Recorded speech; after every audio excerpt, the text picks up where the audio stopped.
Welcome to the Explore Words, Discover Worlds podcast, presented by Bradford Literature Festival. In this episode, the Blake Society's Stephen Pritchard and poet John Siddique explore the similarities between two hugely influential writers and artists, William Blake and Kahlil Gibran. Both were poets and artists who both dabbled in prophetic vision. Their readings of the Bible, their rebellion against church corruption, and their sociopolitical visions were very similar. Recorded live at the 2024 Bradford Literature Festival, join us for an exploration of the work of these iconic poets of prophetic vision.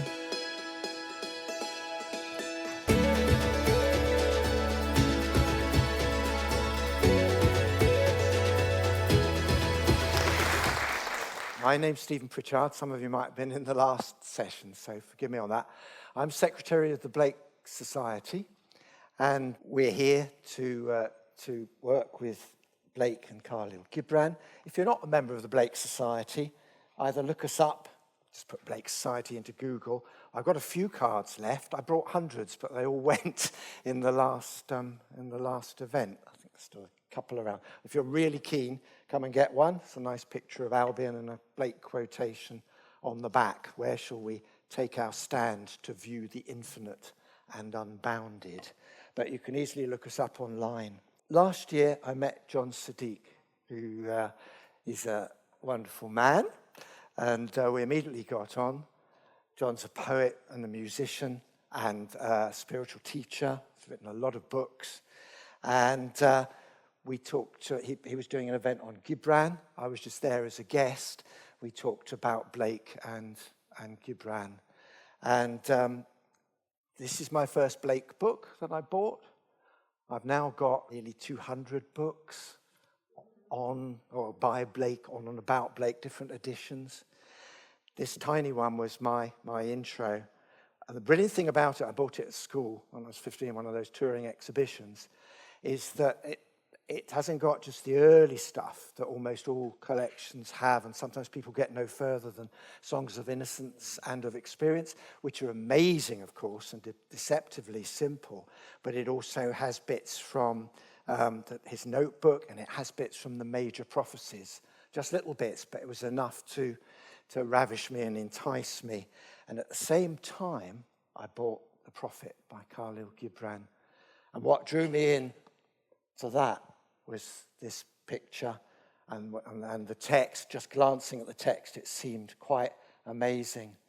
And John put the images together. We both found one that we liked. And you can see the eyes in the background there of the seated figure. And there's swirling bodies around the outside, just as you get the swirl here. In the previous event, we saw that pretty much in the book of Job, those sort of angelic things. And we're going to do something a bit different from just chatting. Yeah. So just a little history as well. I picked up The Prophet at the age of 15. In fact, we actually have exactly the same edition. It's just I've lost my dust cover. And I had this friend who will remain nameless because he descended into terrible heroin addiction and so on over time, but I didn't. And we decided, we used to kind of just, the world just didn't feel right to us somehow. We felt like complete oddities in the world. And we decided to actually read the Prophet and use it as a guide to help us with our lives, because around us was all kind of sort of poverty, drugs. I come from a really rough sort of town. My mother was kind of very violent and so on. And, Rochdale back in the 80s, it was like National Front and all that sort of stuff. So we started living by the Prophet. And I still turn to the Prophet to this day, as a poet.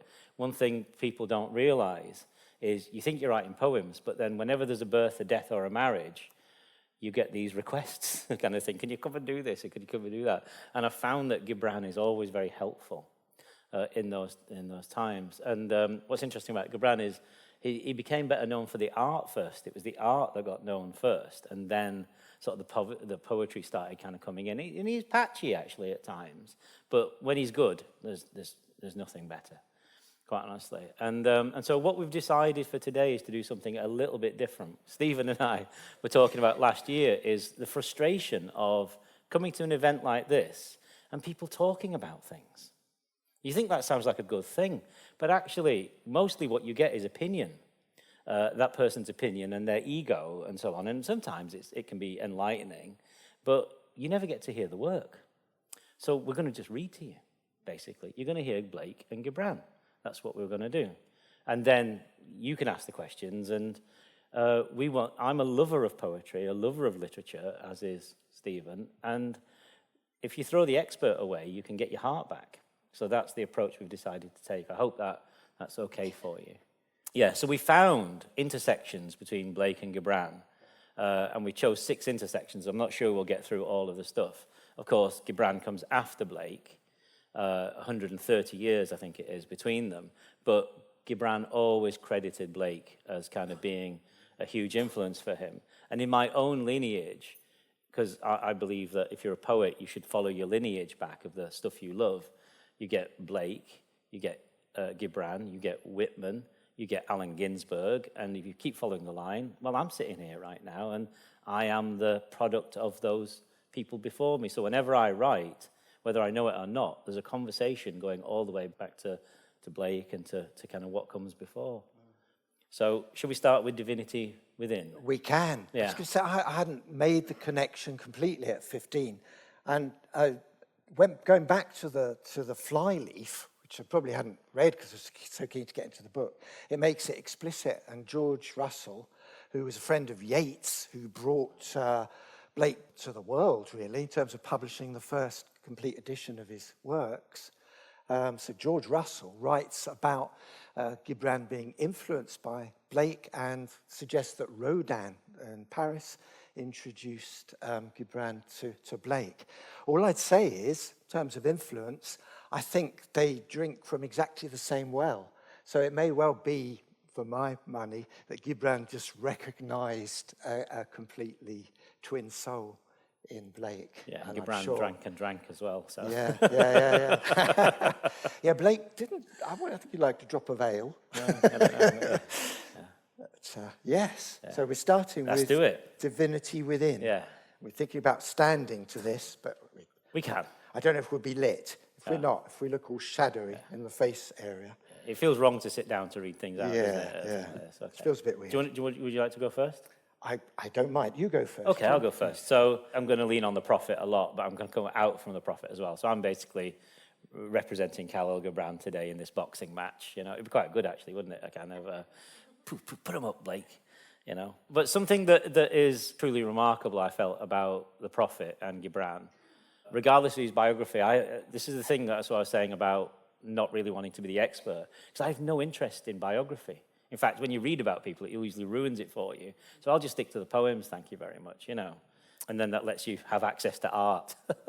Something I felt both in Gibran and in Blake is the calling to self-knowledge, the calling to know who you actually are within yourself, and literally the divinity and the beauty of our human selves. And when I hold my meditation retreats and teach and so on, I'm not being some airy-fairy kind of person saying believe in this and believe in that. All I want is that people know the truth of themselves. And we all know that, because if you feel into yourself, there's a part of you that has always felt like yourself, but then the conditioning is applied on top of that, you see? I'm sorry, I'm going into spiritual teacher mode here. When we work with real spirituality or real religion, the religion that's beyond religion, it actually is like an unearthing of who you really are, and you find that conditioning starts to come away. So I want to read a little bit from the introduction at the beginning of the Prophet, where Gibran is kind of embodying Al-Mustafa, the Prophet himself, and he sees his ship coming. So I'll read you this, just a little bit from that section. The sea that calls all things unto her calls me, and I must embark. For to stay, though the hours burn in the night, is to freeze and crystallize and be bound in a mold. Fain would I take with me all that is here, but how shall I? A voice cannot carry the tongue, and the lips that gave it wings. Alone must it seek the ether, and alone and without his nest shall the eagle fly across the sun. Now when he reached the foot of the hill, he turned towards the sea again, and he saw his ship approaching the harbour, and upon her prow the mariners, the men of his own land. And his soul cried out to them, and he said, Sons of my ancient mother, you riders of the tides, how often you have sailed in my dreams. And now you come to me in my awakening, which is my deeper dream. Ready am I to go, and my eagerness with sails full set awaits the wind. Only another breath will I breathe in this still air, only another loving look cast backward, and then I shall prepare to stand among you, a seafarer among seafarers, and you, vast sea, sleepless mother, who alone are peace and freedom to the river and the stream. Only another winding will this stream make, only another murmur in this glade, and then I shall come to you, a boundless drop to a boundless ocean. And I just want to follow that with a small poem by Gibran that doesn't get collected very often, called Fear, which literally follows straight on from that. It is said that before entering the sea, a river trembles with fear. She looks back at the path she has traveled from the peaks of the mountains, the long winding road crossing forests and villages. And in front of her, she sees an ocean so vast that to enter there seems nothing more than to disappear forever. But there is no other way. The river cannot go back. Nobody can go back. To go back is impossible in existence. The river needs to take the risk of entering the ocean, because only then will fear disappear, because that's where the river will know it's not about disappearing into the ocean, but of becoming the ocean. That's beautiful. I'm going to start with a bit of prose from Blake on the theme of divinity within, from The Marriage of Heaven and Hell, which is a mixture of poetry and prose. And Blake adopts all sorts of attitudes in this. And this bit is often quoted, and it could have come in the category of critique of organized religion, because as Blake was against anything which fossilized religion and made it just the letter of the law rather than the spirit of the law. But it also traces how we lose contact with nature and the spiritual aspects of nature, which of course Blake saw as aspects of ourself. And so this is it's actually about people losing that sense of divinity within. But of course, in reminding us of that, Blake points to the fact that that's where the divine resides. And it goes like this.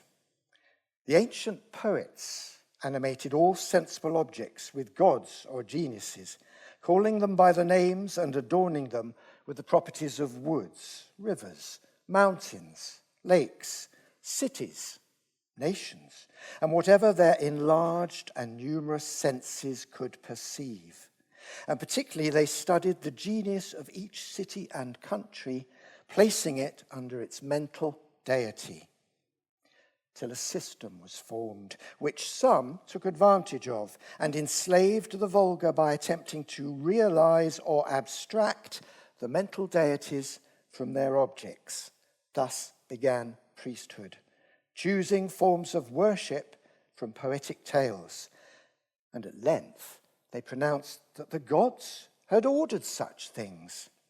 Thus men forgot that all deities reside in the human breast. And then a poem from Songs of Innocence, and you may know Blake wrote Songs of Innocence, and then some years later, Songs of Innocence and of Experience, showing two contrary states of the human soul. And neither are sort of final states for Blake. Through imagination, you can travel beyond innocence and experience. They are states that we pass through. Innocence generally associated with childhood, and experience being a world in which children are very likely to suffer at the hands of unscrupulous adults the usual thing of boys and girls being forced up chimneys and so on, just exploited. So this is from Innocence. It's called The Divine Image. To mercy, pity, peace, and love all pray in their distress, and to these virtues of delight return their thankfulness. For mercy, pity, peace, and love is God, our Father dear, and mercy, pity, peace, and love is man, his child and care. For mercy has a human heart, pity a human face, and love the human form divine, and peace the human dress. Then every man of every clime that prays in his distress, prays to the human form divine, love, mercy, pity, peace. And all must love the human form in heathen, Turk, or Jew. Where mercy, love, and pity dwell, there God is dwelling too. So, of course, Blake's first engraved work is All Religions Are One. And he's not saying that all religions are the same, but he's saying for him they all come from the same source. And, of course, the words that he uses in terms of heathen and Turk strike our ears rather jarringly these days. But Blake was intensely interested and respectful of other religions and of other literature. He'd read the Bhagavad Gita. I once described Blake to some Qawwali exponents, some of the finest in the world, as an English Sufi, because his values and attitudes are so much of that. So that's my little offering for that heading. I'd wondered if he'd been reading the Gita, because I was looking at Jerusalem. Yes. And I'm sure there's a bit about the chakras in there. Seriously, he talks about these 4 points within the body. Yes. And kind of if you aliven those parts. Yes. So it's like he's kind of, he's almost like heading towards yoga, isn't yes, he? Yes. At times, which I found really interesting. He's very aware of the Kabbalah as well, wow. the Jewish mystical source of the Bhagavad Gita. It just goes on, really. Yeah, and same with Gibran, there's Sufism yes. in there and all sorts, kind of Yes. gets pulled in the same sort of way. Yeah. Actually, fantastic. Yeah. He's very concerned with the fourfold and, really mandalas. Yeah. Are very much part of what he uses in his own artwork in different forms. Yeah, I love that poem very much. It's brilliant. Brilliant. In my own work, I think of a poem that Stephen just read, kind of, if we kind of let go of religion, as it were, and Gibran is saying the same thing a lot of the time, it comes down to being love and mercy and the virtues in that way that actually are the aspect of God in the human sort of system, not the things that we believe in, which are additions to us. And I think they're both kind of trying to guide us home all the time with this, aren't they? Yes. So Blake turns it round. I'll just say one little thing about that. So in Songs of Experience, he has the human abstract, right, which is the cynical counterpart. Neither of these are Blake's voices. He's just taking those points of view. And that starts, pity would be no more if we did not make somebody poor. So he takes the same words and sort of takes it from a different angle. But of course, this one of Innocence is very much part of Blake's worldview as well. Yeah, he kind of sets his store out there, doesn't he? Yeah. And just like at the beginning of the Prophet, Yeah. kind of Gibran is kind of setting out, how things go.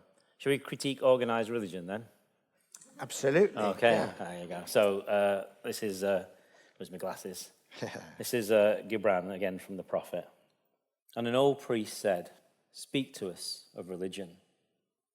And he said, "Have I spoken of aught else this day? It is not religion all deeds and all reflection, and that which is neither deed nor reflection, but a wonder and a surprise ever springing in the soul, when even while the hands hew the stone or tend the loom, who can separate his faith from his actions, or his belief from his occupations? Who can spread his hours before him, saying, this for God, and this for myself, this for my soul, and this other for my body? All your hours are wings, what beat through space from self to self.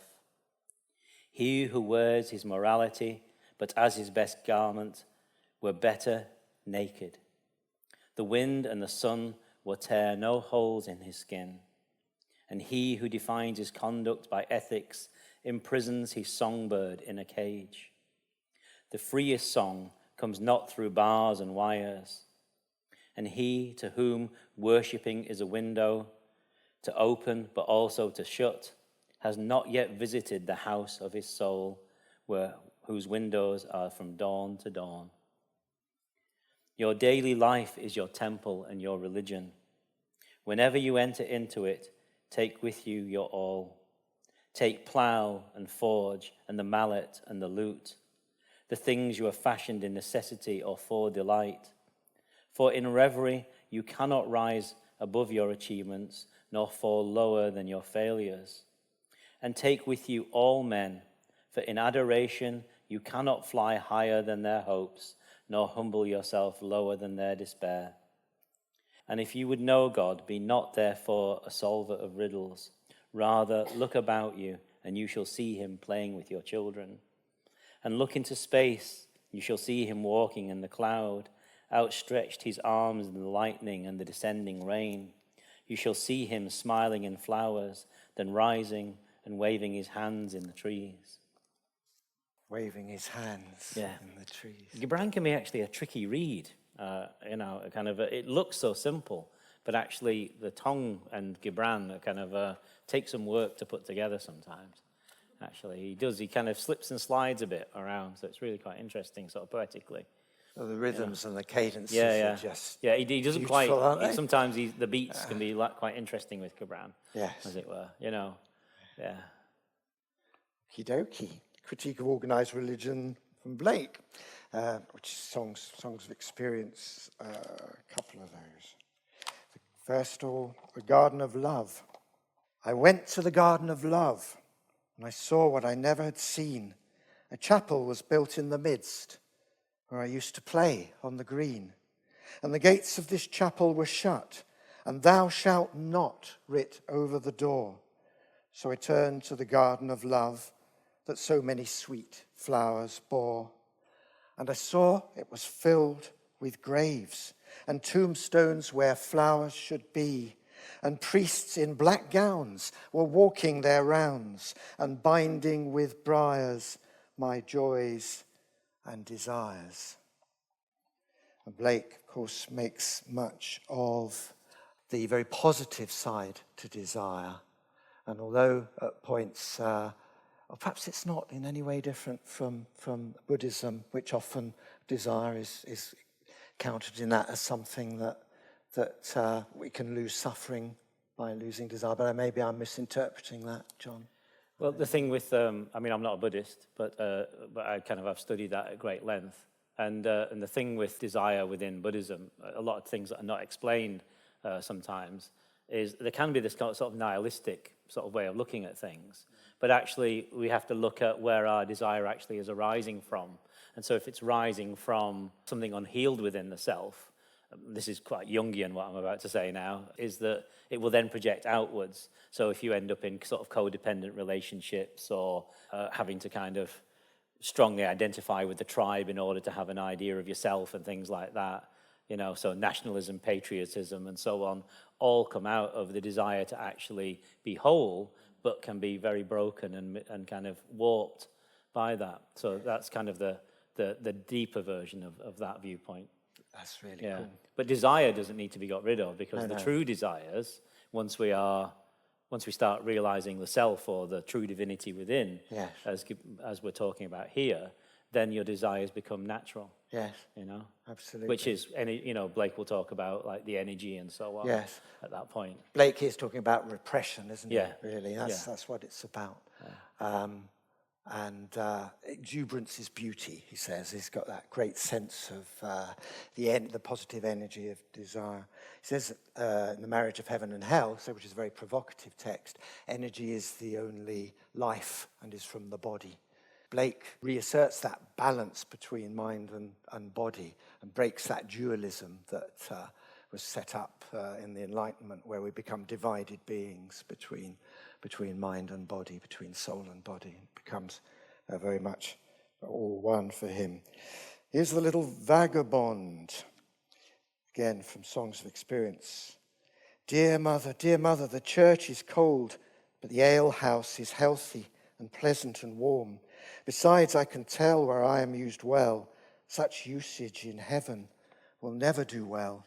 But if at the church they would give us some ale and a pleasant fire, our souls to regale, we'd sing and we'd pray all the livelong day, nor ever once wish from the church to stray.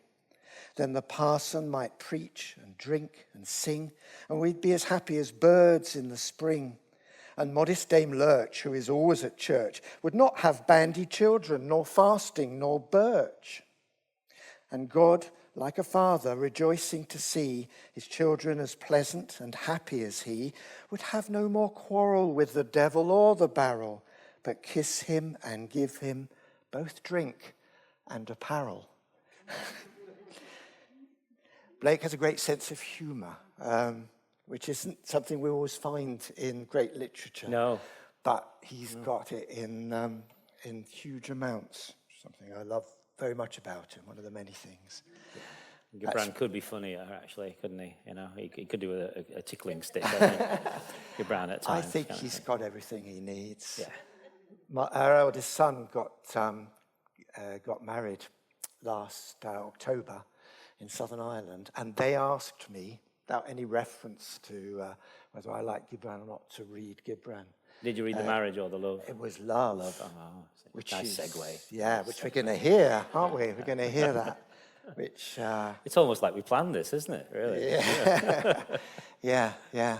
Now, I thought they might go for Marriage, but when I read Love, I thought, oh, that's amazing. Isn't it just? But it's like Blake, it's got a very hard edge to it, too. It's uncompromising. Absolutely, yeah, and I love that. It's about that suffering might be involved, Yeah. but hey, let's do it anyway. Yeah, absolutely. It's love.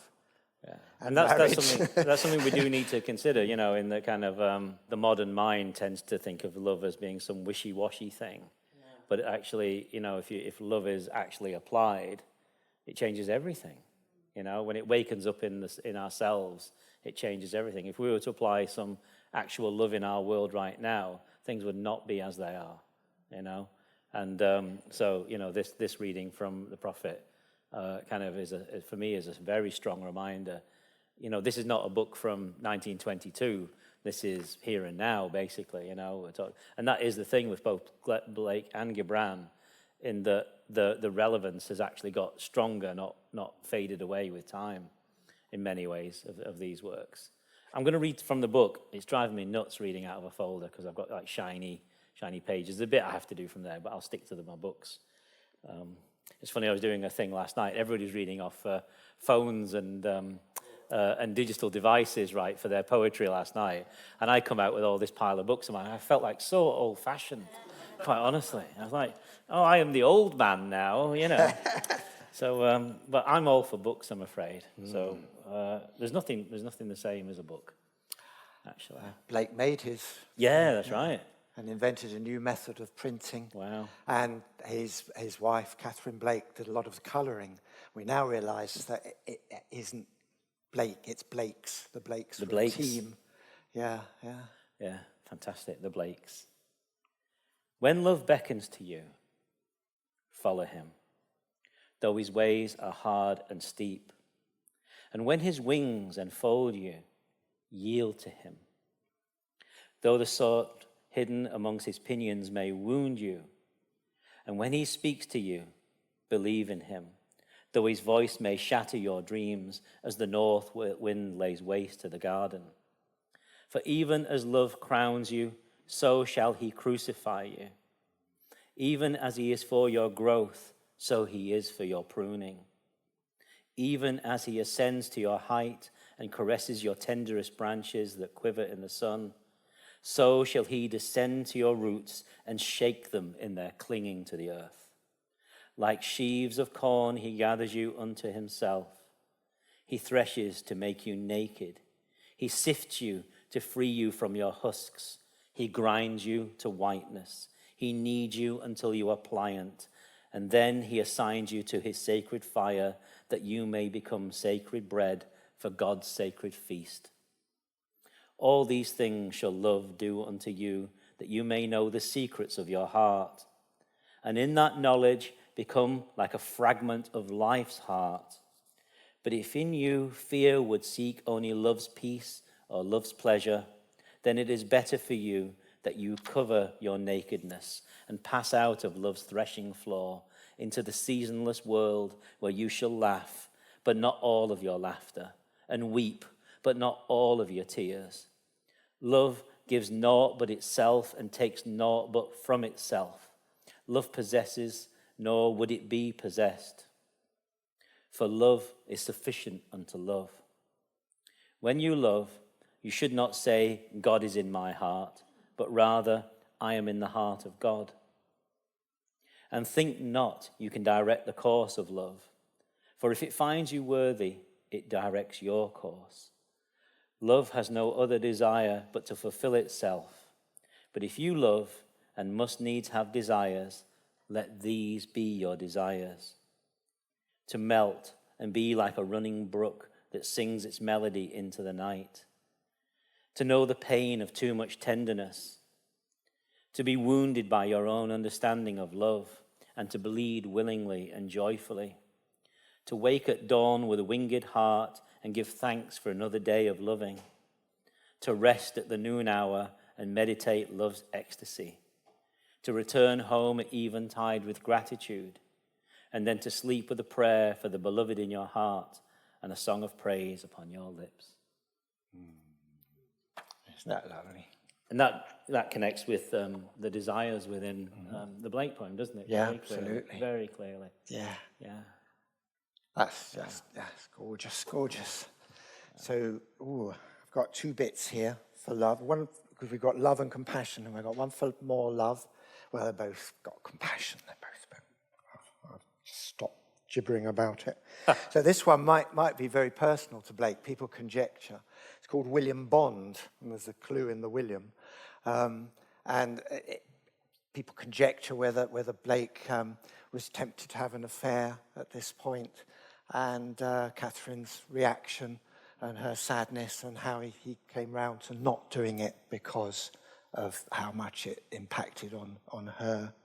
But we don't know. That's conjecture. William Bond. I wonder whether the girls are mad, and I wonder whether they mean to kill, and I wonder if William Bond will die, for assuredly he is very ill. He went to church in a May morning, attended by fairies, 1, 2, 3.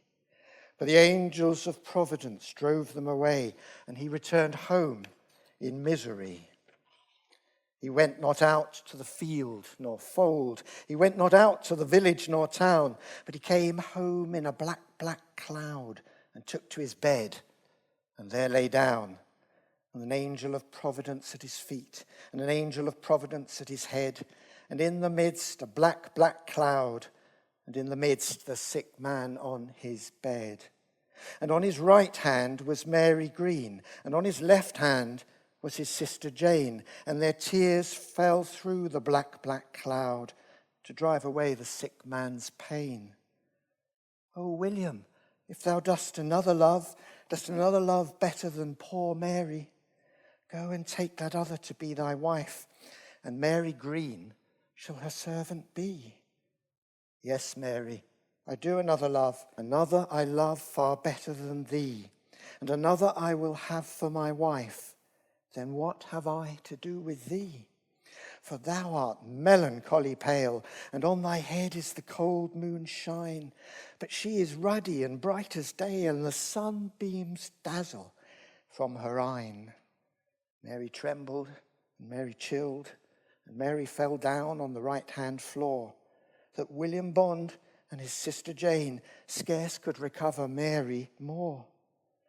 When Mary woke and found her laid on the right hand of her William dear, on the right hand of his loved bed, and saw her William Bond so near, the fairies that fled from William Bond danced around her shining head.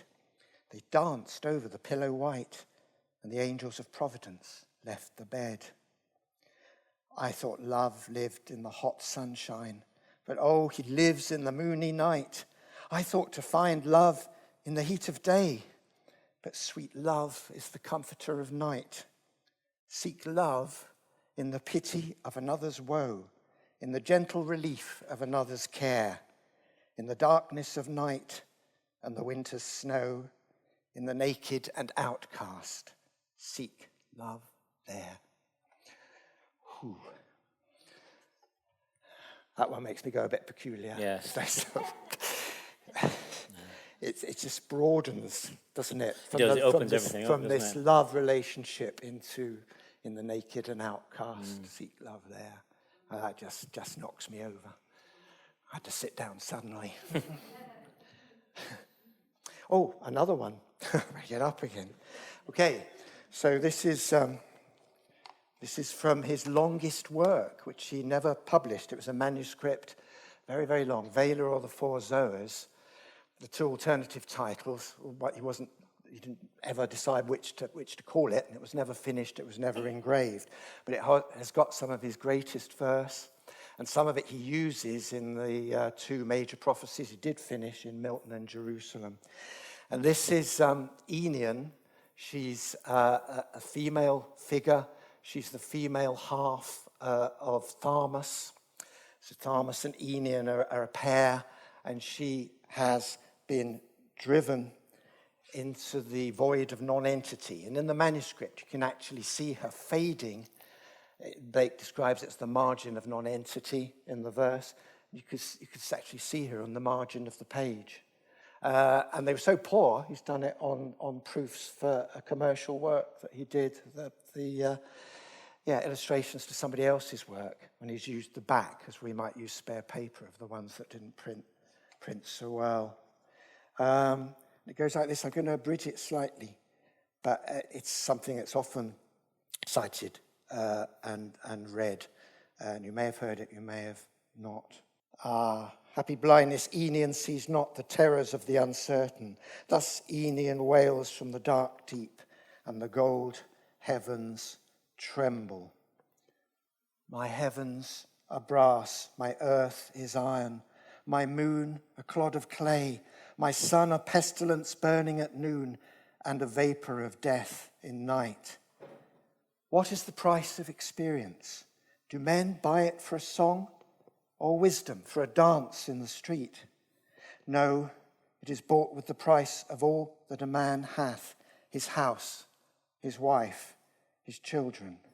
Wisdom is sold in the desolate market, where none come to buy, and in the withered field, where the farmer ploughs for bread in vain. It is an easy thing to triumph in the summer's sun, and in the vintage, and to sing on the wagon loaded with corn. It is an easy thing to talk of patience to the afflicted, to speak the laws of prudence to the houseless wanderer, to listen to the hungry raven's cry in wintry season, when the red blood is filled with wine and with the marrow of lambs. It is an easy thing to laugh at wrathful elements, to hear the dog howl at the wintry door, the ox in the slaughterhouse moan, to see a God on every wind and a blessing on every blast, to hear sounds of love in the thunderstorm that destroys our enemy's house, to rejoice in the blight that covers his field and the sickness that cuts off his children, while our olive and vines sing and laugh round our door and our children bring fruits and flowers. Then the groan and the dolor are quite forgotten, and the slave grinding at the mill, and the captive in chains, and the poor in the prison, and the soldier in the field, when the shattered bone hath laid him groaning among the happier dead. It is an easy thing to rejoice in the tents of prosperity. Thus could I sing, and thus rejoice, but it is not so with me. Wow. So compassion, I thought. Yes, that absolutely. one. I just think it made me think of a line. There's a wonderful Indian spiritual teacher, long dead now. Well, not long dead, but recently, in the last sort of 30, 40 years gone, called Sri Nisargadatta Maharaj. And he used to say that that compassion was love in action when you truly meet another person's pain. So it's the active principle of love, which kind of feeds into this. We're kind of at time for questions, but I was going to read to you from a thing called The New Frontier, which is a much lesser known essay by Gibran. Well, we're not going to have time for that, but it comes from 1925, and I wanted to point a line out. I pointed out to Stephen, and you were like, "Oh my God, is that where that comes from?" And but we're not going to get to it. So what I'll do is, because it's out of copyright, I have a Substack, like a kind of blog. So if you look for the Siddique space on Substack, I'll publish it next week on there, and you can read the whole essay. I'll stick it on there. But I just wanted to kind of very quickly give you this, and then can I have a quick Gibran poem, which kind of it was to rouse us at the end, you see. Yes. So we'll do that, and then we'll go to questions. So I'll just read you this bit from The New Frontier, then we'll jump to Do Not Love Half Lovers. There are today, in 1925, right? There are today in the Middle East 2 men, one of the past and one of the future. Which one are you? Come and tell me who and what you are. Are you a politician asking what your country can do for you, or are you a zealous one asking what you can do for your country? Recognize that? Yeah? So Gibran and John F. Kennedy, there you go. That's all I'll read you from that. But if you want to see the whole thing, I'll put it on the Siddique space next week. You know, just look on Substack. But I'll close out with this for Gibran. Again, a kind of piece that's not collected very often, but has just such an effect. Do not love half lovers. Do not entertain half friends. Do not indulge in works of the half-talented. Do not live half a life, and do not die half a death. If you choose silence, then be silent. When you speak, do so until you are finished. Do not silence yourself to say something, and do not speak to be silent. If you accept, then express it bluntly. Do not mask it. If you refuse, then be clear about it. For an ambiguous refusal is but a weak acceptance. Do not accept half a solution. Do not believe half-truths. Do not dream half a dream. Do not fantasize about half-hopes. Half a drink will not quench your thirst. Half a meal will not satiate your hunger. Half the way will get you nowhere. Half an idea will bear you no results. Your other half is not the one you love. It is you in another time, yet in the same space. It is you when you are not. Half a life is a life you did not live, a word you have not said, a smile you have postponed, a love you have not had, a friendship you did not know, to reach and not arrive, work and not work, attend only to be absent. What makes you a stranger to them closest to you, and they strangers to you? That half is merely a moment of inability. But you are able, for you are not half a being. You are a whole that exists to live a life, not half a life. So there. Should we open? Yes. Yes. Throw the floor open to questions. If you have any questions. We could have gone on for days if you let us. We've got enough material for the rest of the day, really. Thank you, that was wonderful. I have a question for John. You were saying that you chose to use the prophet as a guide. Yes. How has that gone, and what were the challenges? Were there challenges? It was really interesting because, a 15-year-old lad in Rochdale not knowing his arse from his elbow, quite honestly, and then, looking at the true meaning of friendship, for example, if you look at the section on friendship, that to me was one of the very first things that kind of grabbed me. But, here I am, I'm 60 in a few weeks' time, so 45 years later, and I feel that what I kind of learned through this is kind of how I don't like the word teacher, but I hold spaces for people. And I was even just thinking just now, crikey, wouldn't it be the most amazing thing to have like a weekend retreat where you have like meditation and readings of Blake and Gibran poems, and then a bit of writing or something, a bit of sitting in nature. I think we're coming up with something here. And we'll entertain you, and then we'll use these as reflections. But that'd be wild, you know? So that's it, we're having that. And we'll do that one. so it's gone really well, to answer the question. And of course, we all go through sort of strange times, but like, you know, with what Gibran is saying about love, you know, you reflect on the world right now, and people will say they love all sorts of things. But if they actually let love be an active principle within them, it would tear all that stuff down. It would tear it all away. Imagine if a politician allowed love. And so my process was literally to take what Gibran was saying, because I had no other guide. My dad was gone, absent. My mum was absolutely bonkers, you know, hospital bonkers, you know. And so I needed a dad. So Gibran became my dad in many ways, and then Malcolm X after that, and then the poets that I loved, and so on, Whitman and you know, and on from there. So I think you can't do wrong. You know, if you have a 15-year-old kid, if a copy of the Prophet lands in their Christmas pile or their birthday pile, you would not go far wrong. And there's things I will disagree with it now. There's bits where, you know, he's pushing it a bit there. You know, like the bit on teaching is really quite interesting. And there's stuff that might be interesting to have a conversation with him about if he was still around. But yeah, I think it's a beautiful thing to do. So, Prophet for Christmas to everybody, you know. Not for profit. Not for profit. The prophet, not for profit. Yeah. I like the idea of your event, John. Oh, shall we do it? Yeah, okay. Absolutely. All right, we're going to do that. Register your interest, please, at the counter outside. That was amazing.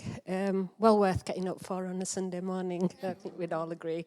I absolutely love the Prophet. And what I find is that I have children, teenage children. First of all, trying to engage them in any way. Some advice would be really appreciated. And also, what are your thoughts about it not being on the school syllabus at all? I mean, Gibran's The Prophet would work so well on the school syllabus, and yet it's nowhere to be seen as a great work, just even as a great work, and one that, you know, it's complex but easy enough for teenagers to understand. Yeah, that's... Well, at that age, you'll be reading like Herman Hesse, you know, Gibran, the Siddhartha, and so on. Mm-hmm. Is Blake on the syllabus? Yes, sometimes. Yeah. And what tends to end up on the syllabus? Is it Innocence Experience? Yeah. So we don't get into the nitty gritty much. This is my partner here. We both taught Blake to, as English teachers, in other lives. Yeah. Well, what to answer your question, and I have to kind of dip into myself here and kind of but look from the love that Gibran is talking about. Teaching is not what it's supposed to be, and we have to be honest about that. While I hold teachers in high regard, and this is one of the things I would disagree with Gibran, you see, it's also used as a political weapon. And so if we look at, say, India and Modi and what he's doing with, you know, literally rewriting the history books, and how each government will come in and literally change what's taught within history, you know. So like we look at Britain, for example, the people of Britain do not know the effect of their history on other countries, you know, and that's why you get what you have in the world, as you have populism and nationalism and so on kind of taking such root, because there is the greatness of our nation and all that kind of bullshit kind of placed at the center of everything, and no love, no questioning of the human spirit, no allowing of the human spirit. So the schooling is not built around the progression of the individual to actually individuate and to know themselves fully, and then to access opportunity based on that. It is based on quite literally pushing people into school, and the university system in this country now is about pushing you into STEMs degrees, where you can then become part of a particular machine of economics, which will lead to the industrial military complex.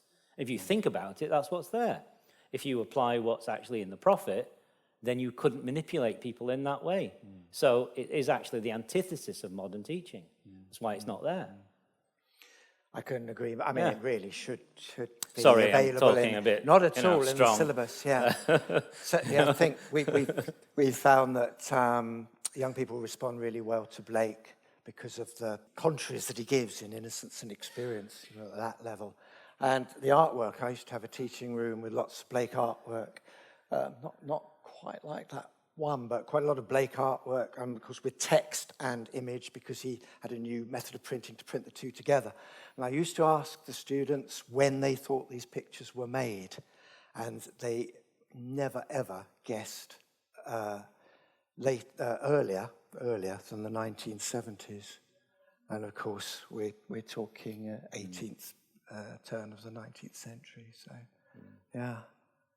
So I'm just thinking, just to kind of follow on from that. So what you can do as parents is you make sure there's good books in the house. Yeah, true. And throw the homework away, and so you're not doing that crap. Here, read Gibran for your homework. Read some Blake. Read a bit of Walt Whitman. Read Songs of Innocence, Song of Myself by Walt Whitman. Yes. Which follows on very nicely from what we're talking about here. Yeah. Actually. These things can, as you're saying with Gibran, things can be very used in the wrong way and in different ways.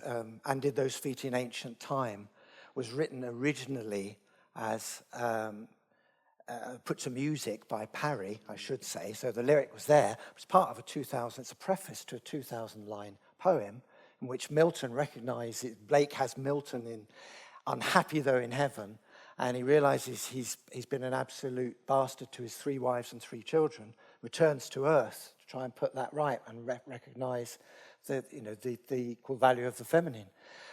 That's where that poem comes in, And Did Those Feet in Ancient Time. When it was written, it was acquired first for the First World War effort, and then Parry took it away, gave it to the suffragette movement. And then, it was taken on variously by the Labour Party, by the National Front. I mean, Blake would have been astounded and appalled, completely appalled by those, some of those usages of his lyric. Yeah. What I take from the, Jerusalem in what we're talking about from the sort of like the Gibran side of it is if you actually live these principles that we're talking about, mercy, compassion, love, and so on, then the world is actually made into the New Jerusalem. That's what it is. So it's actually the truest spiritual expression. So to see it corrupted in this kind of, nationalistic way or whatever is an absolute, affront to the work. Yeah. We need to stop. We do. We do. Before we give them heart attacks. I was just going to tell them about Bob Dylan's video. Absolutely. He's taking the and Allen Ginsberg is in the back. He's hiding in the back. And it was thought that it was filmed in New York, but it's just outside Fountain Court where Blake lived and died. And Ginsberg clearly took Dylan there to see where Blake had lived and died in his final house. That is an ending. Thank you. Thank you for being gorgeous.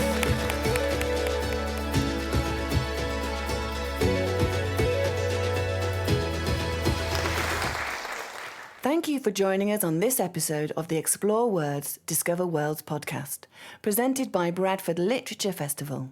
If you enjoyed this episode and you'd like to help support the podcast, please subscribe, share this episode with others, and leave a rating. Mark your calendars for the return of Bradford Literature Festival on Friday the 27th of June to Sunday the 6th of July 2025.